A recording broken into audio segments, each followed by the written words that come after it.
Daily. Taste the Daily. Athiveerar Pandiyan sir, இந்த கரூர் துயர சம்பவம் பற்றி நம்ம முன்னோட்டத்தில் பார்த்த மாதிரி எதிர்க்கட்சி தலைவர் பல்வேறு கேள்விகளை எழுப்பிட்டு இருக்காரு. நீங்கள் இதை எப்படி பார்க்குறீங்க? இதை நிச்சயமாக சார், தார்மீகமாக இந்த நிகழ்வு குறித்து, துயர சம்பவம் குறித்து தமிழகத்து மக்களுடைய எண்ணங்களில் என்னென்ன விஷயங்கள் கேள்வியாக இருக்கிறதோ அவை அனைத்தையும் எதிர்க்கட்சி தலைவர் மிக தெளிவாகவும் தீர்க்கமாகவும், அரசியலுக்காக அல்லாமல் பாதிக்கப்பட்டவர்களுக்கு ஒரு நியாயம் கிடைக்க வேண்டும், இது போன்ற தவறுகள் இனி வரும் காலத்தில் நடக்கக்கூடாது என்கின்ற உயரிய நோக்கத்தோடும் இந்த கேள்விகளை எல்லாம் மிகச் தெளிவாகவும் தீர்க்கமாகவும் வைத்திருக்கிறார் அப்படிங்கிறது முதல் கருத்து. இதில் இதே சமயத்தில் வேறொரு எதிர்க்கட்சி, இப்போ திமுகவே எதிர்க்கட்சியாக இருந்தால் இன்றைக்கு இந்த விஷயத்தை பலவாறு பேசி சித்தரித்து பூதகரமாக்கி ஒரு பதட்டத்தை ஏற்படுத்தி ஒரு மிகப்பெரிய நாடகத்தை எல்லாம் அரங்கேற்றியிருப்பார்கள். ஆனால் எதிர்க்கட்சி தலைவர் நியாயமான என்னென்ன கேள்விகள் கேட்க வேண்டுமோ அந்த கேள்விகள் கேட்டார். அதற்கெல்லாம் விடைகள் கிடைத்தால் அது இனி வரும் காலத்தில் இது போன்ற துயர சம்பவங்கள் நடக்காமல் இருப்பதற்கு உதவும். அடுத்து ஒரு அரசு எந்திரம் எந்தெந்த வகையில் தவறி இருக்கிறது என்பதை நாம் தெளிவாக பார்க்கணும் அப்படிங்கிற ஒரு கேள்வி இருக்குது. ஏன் அப்படி சொல்கிறோம்னா சார், இது ஒரு புதிதாக ஒரு சம்பவம் நடக்குதுன்னு வைங்க, அதாவது எதிர்பாராத ஒரு விஷயம். ஒரு உதாரணத்துக்கு அத்திவரதர் திடீரென்று ஒரு எழுச்சி வந்தது, குறிப்பிட்ட நாட்களுக்குள் மிகப்பெரிய கூட்டம். ஆனாலும் அந்த கூட்டத்தை அதிமுக அரசு மிக தெளிவாக நேர்த்தியாக கையாண்டது. ஆனால் அரசியல் கூட்டங்கள் என்பதை பொறுத்த வரைக்கும் ஒரு ஆண்டுக்கு, உதாரணத்துக்கு இப்போ அதிமுக பேரறிஞர் அண்ணா பிறந்த நாளை கொண்டாடுகிறோம், பொதுக்கூட்டங்கள் நடத்துகிறோம். இந்த கட்சி தொடங்கிய நாளை கொண்டாடுகிறோம், பொதுக்கூட்டங்கள் நடத்துகிறோம். புரட்சி தலைவர் பிறந்த நாளை கொண்டாடுகிறோம், புரட்சி தலைவி அம்மா அவர்களுடைய பிறந்த நாளை கொண்டாடுகிறோம், மே தின பொதுக்கூட்டங்கள் கொண்டாடுகிறோம். இதற்கிடையில் திமுக ஆட்சியில் ஏற்படும் இன்னல்களை எதிர்த்து தொடர்ந்து கண்டன போராட்டங்கள் நடத்துகிறோம். இது அதிமுக மட்டுமே இவ்வளவும் செய்யுது. அதே மாதிரி திமுகவுக்கும் அவங்க பங்குக்கு அவங்க பொதுக்கூட்டங்கள் நடத்துகிறாங்க. கம்யூனிஸ்டுகள் நடத்துது, திருமாவளவன் நடத்துகிறார். அப்போது இந்த நிகழ்வு என்பது தமிழகத்திற்கு புதிது அல்ல. தொடர்ந்து ஒவ்வொரு மாதங்களிலும் கூட இப்படி அரசியல் கட்சிகள் மீட்டிங் போட்டுக்கிட்டே இருக்காங்க. அப்படிப்பட்ட ஒரு மீட்டிங்கில் இவ்வளவு ஜனத்திரளை கொண்டு போய் காவல்துறை போவதற்கு அனுமதித்திருக்கிறது என்று சொன்னால் அந்த டெர்லிக்ஷன், அந்த காவல்துறையுடைய கண்காணிப்பு அங்கே முற்றுமாக தோற்று போயிருக்கிறதுன்னு நம்ம மிக தெளிவாக சொல்லலாம். ஆனால் புரியுது சார், இப்போ இதே தாவேகா பிரச்சார கூட்டம் கரூருக்கு முன்னாடி ஒரு 4 மாவட்டங்கள் நடந்திருக்காங்கல்ல. ஆமா, அப்ப அங்க பாதுகாப்பு சரியா கொடுத்திருக்காங்க. பாதுகாப்பு அங்கேயும் இது போன்ற மயங்கியவர்களுடைய அந்த மயக்க நிலை இருந்திருக்கு. ஓகே, நான் என்ன சொல்றேன்னா, சரி அடுத்து நீங்க விஜய் கூட்டத்துக்கு, விஜய்க்கும் இது முதல் மாநாடு கிடையாது, அல்லது முதல் பொதுக்கூட்டம் கிடையாது, அல்லது முதல் மக்கள் சந்திப்பு கிடையாது. ஏற்கனவே அதற்கு முன்னாடி ஒரு இடத்துல மக்கள் சந்திப்பை பார்த்துட்டு வந்திருக்காரு. அப்போ விஜயினுடைய கூட்டம் அரசியல் வயப்பட்ட கூட்டமா? இப்போ அதிமுக கூட்டம் நடத்துகிற போது அதிமுகவின் கூட்டம் இவர்களுடைய தன்மை எப்படி இருக்கும் என்று காவல்துறைக்கு தெரியும். அதே போல திமுகவின் குணம் எப்படி என்பதும் காவல்துறைக்கு தெரியும். இப்போ நாம விஜய் கூட்டத்தை நாம எல்லாருமே பார்த்தோம், விஜய் போகிற இடங்களை பார்க்கிறோம். அப்போ எல்லோருடைய கருத்தும் என்னவா இருந்துச்சுன்னா, விஜய்க்கு கூட்டம் கூடுகிறது, அதில் அரசியல் வயப்பட்ட மக்களாக இல்லை, உணர்வு நிறைந்த மக்களாக தெரிகிறாங்க.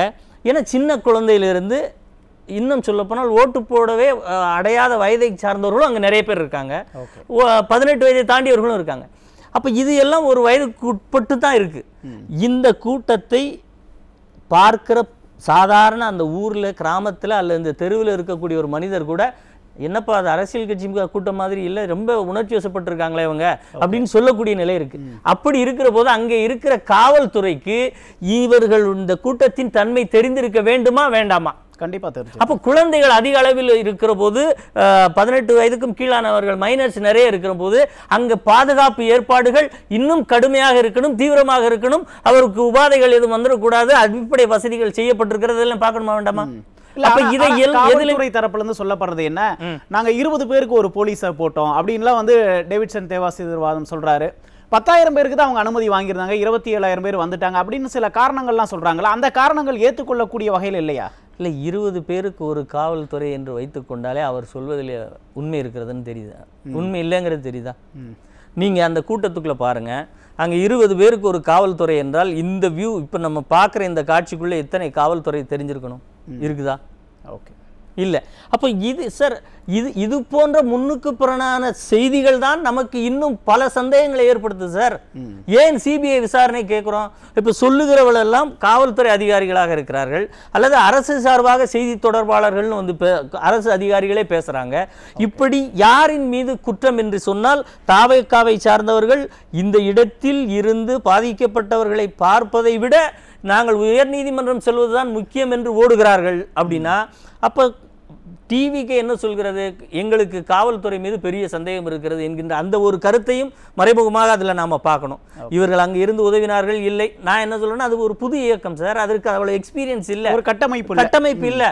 நான் இன்னொரு மிகச்சிறந்த உதாரணம்னா சார், ஒரு தெருவில் ஒரு 5-6 இளைஞர்கள் தவறான பாதையில் சென்று கொண்டிருந்தால் விட்டுருவோமா? இல்லை, தவறு மீன்ஸ் தப்பு தண்டா சொல்லலை, ஒரு நெருக்கடியாக அவங்களுக்குள்ளே விளையாண்டுக்கிறாங்க, அது அவர்களுக்குள்ளே ஒரு பேரிழப்பை ஏற்படுத்துங்கிற நிலை நமக்கு தெரியுது இல்லை? இந்த கூட்டம் அதில் ஒரு சின்ன அசம்பாவிதம் நடந்தால் அந்த அடர்த்தி என்ன செய்யும் என்பது எல்லாருக்கும் தெரியும். கண்டிப்பா. அப்படி தெரிந்திருந்த நிலையில் இந்த இடத்தில் இத்தனை சதுர மீட்டருக்குள் எத்தனை பேர் இருக்கலாம் என்கின்ற இந்த விதிகள் எல்லாம் காவல்துறைக்கு தெரியும். அப்போ இவ்வளவு குறுகலான இந்த தெருவுக்குள் நீங்கள் 10,000 பேர் தான் இங்கே அகாமடேட் பண்ண முடியும் என்று சொல்லுகின்ற நிலையில், அதே ஆண்டு ஜனவரி மாதம் அதிமுக கூட்டம் இந்த இடத்தில் நடத்துவதற்கு கேட்டபோது இல்லை இவ்வளவு பெரிய கூட்டத்தை இங்கே தாங்க முடியாது என்று மறுத்த போது, அந்த மறுத்து இருக்கிற ஹிஸ்டரிலாம் இருக்கு இல்லையா? அப்ப இதையெல்லாம் ஒன்றொன்றாக எடுத்து வைத்து பார்க்கிற போது இங்கே 10,000 பேருக்கு ஒரு கிட் குறைந்தது வந்து விட்டார்கள் என்றால் அந்த இடத்தில் ஒரு பேரிகார்ட் போட்டு நிறுத்த வேண்டாமா?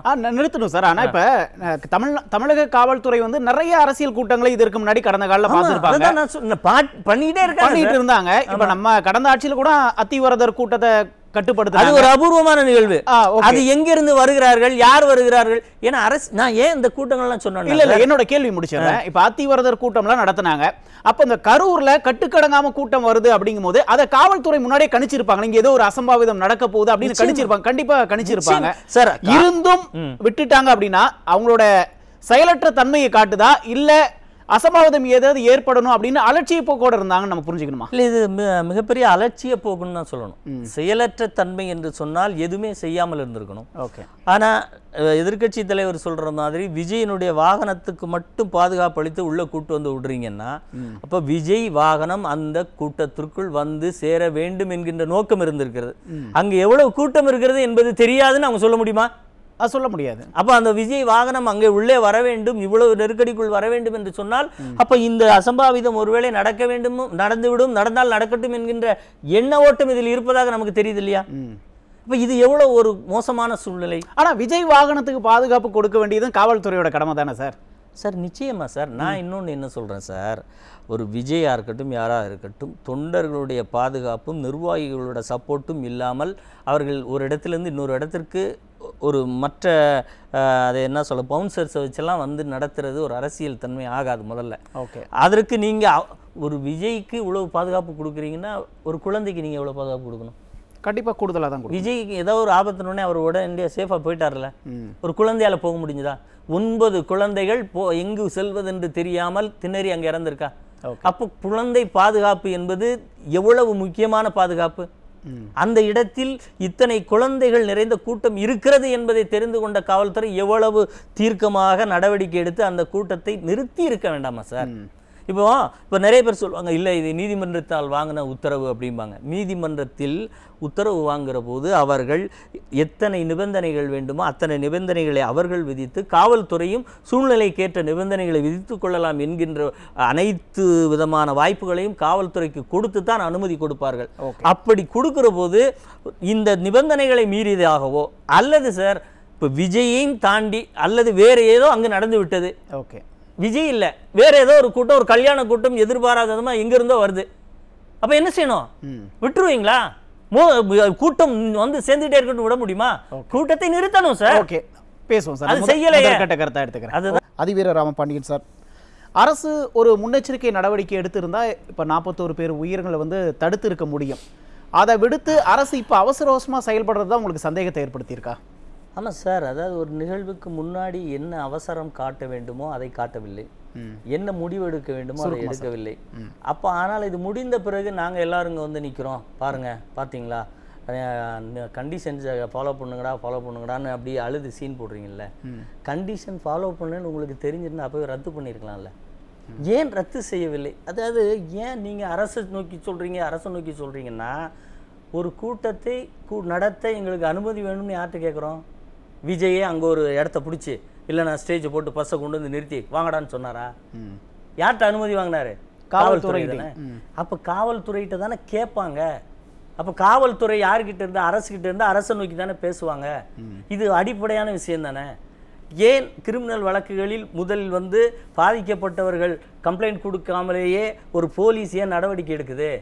ஏனென்றால் கிரிமினல் வழக்குகளில் யாருடைய மிரட்டலுக்கோ அச்சுறுத்தலுக்கோ பயந்து கம்ப்ளைண்ட் கொடுக்காமல் வந்தால் ஒருத்தன் கொலை செஞ்சுட்டு போனால் அவனுக்கு பயந்து அவனும் கம்ப்ளைண்ட் கொடுக்க மாட்டான். ஓகே, அப்படி ஏன் காவல்துறையை நோக்கி சொல்றோம் அப்படிங்கிறதுக்கு அடிப்படையான காரணம், காவல்துறை தான் சட்டம் ஒழுங்குக்கு பொறுப்பு, உயிர்களுக்கு பொறுப்பு, உடைமைகளுக்கு பொறுப்பு.